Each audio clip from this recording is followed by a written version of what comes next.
It must be sponsored by Lucozade, Harley. We're big fans of the Lucozade around here, alright. Lucozade and toast. Lucozade and toast, yeah.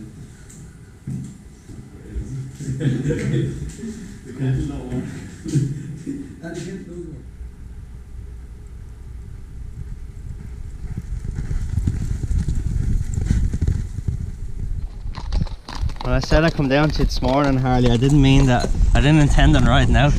Actually, look, when we're that busy, we have to make use of you when we have you, don't we? Says a lot when I have a pair of golf shoes and a pair of chaps on. Yeah. But I'm on a quiet one. Yeah, you're on a very quiet one, but look, we'll get most use of you when we can. When we have an extra pair of hands, we'll use them. And where are we heading now, Harley, then? We're heading down the forest now to a thing we like to call the Wooden Mile. It's a stretch at the end of the forest there that we canter along on, just a track there. It's great for the young horses, and it's great for the horses that are going to run as well, just to freshen them up a day away off the gallop and change their old minds.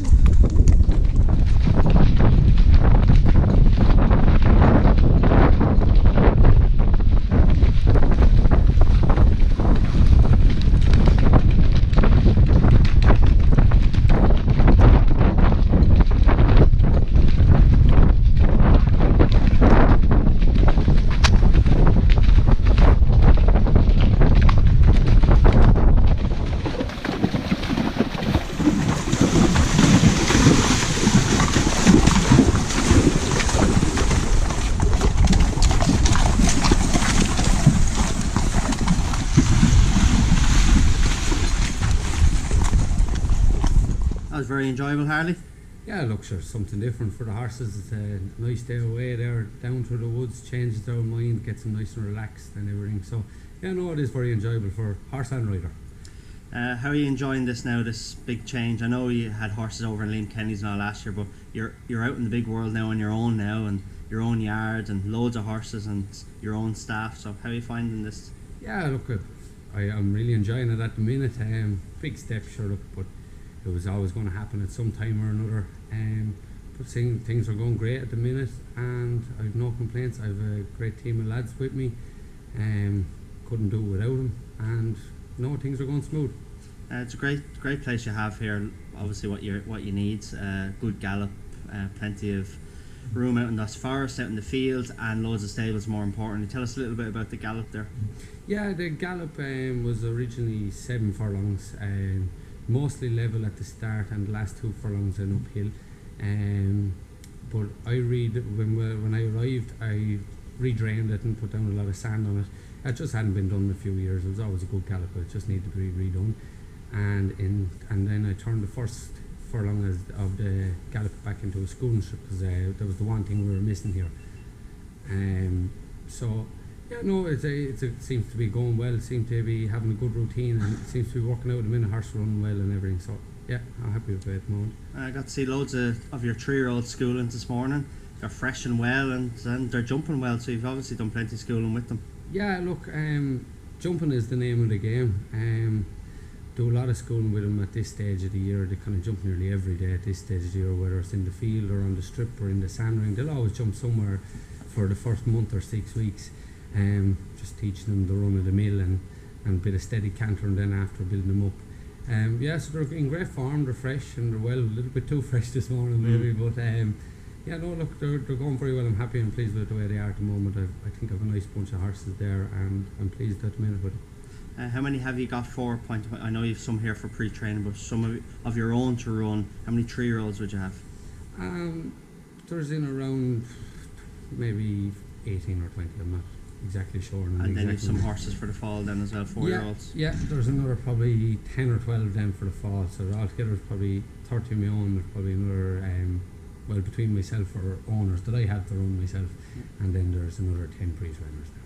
And obviously we spoke to you in Monk's Grange last weekend. It was brilliant for you. I was at the last fence, and I heard that big roar you gave by going the line, so I know what that meant to you, to ride it, to train it and to own it. And it's great to get off such a great start so early in the season with Paloma Dove, and she was impressive in the end. And seeing her there this morning right now, she looks great, and she'll head over to the sales now in Doncaster.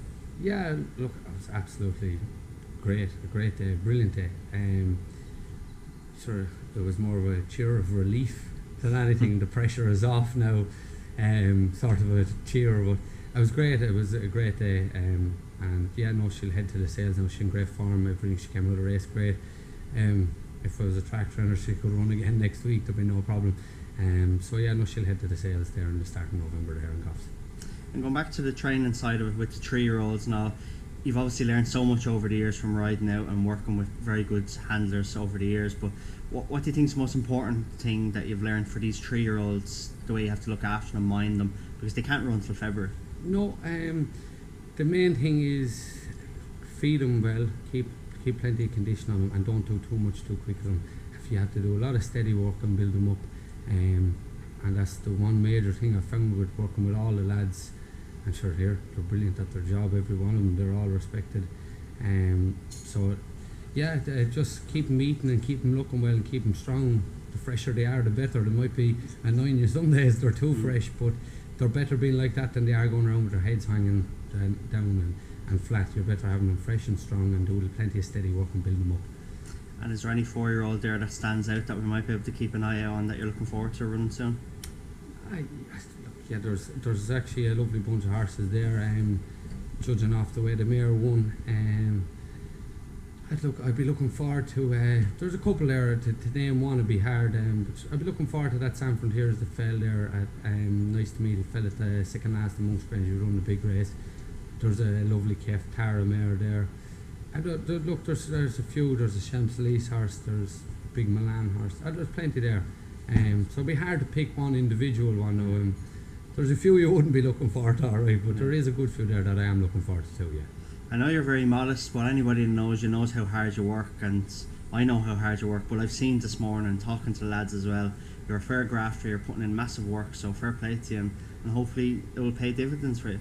Yeah, look, sure, everyone does the same amount of work. I don't expect any of the lads to do anything I'm not going to do myself, so you have to pull your own weight around here. There's plenty of horse. We're probably a little bit understaffed. We could do with another lad or two. But as we can see the board in the background there, there's plenty of lots. Yeah, plenty of lots, but sure, that's it. Sure, you have to put in the work. If you don't put in the hours and the work, you're not going to get results, and that's just the way it is.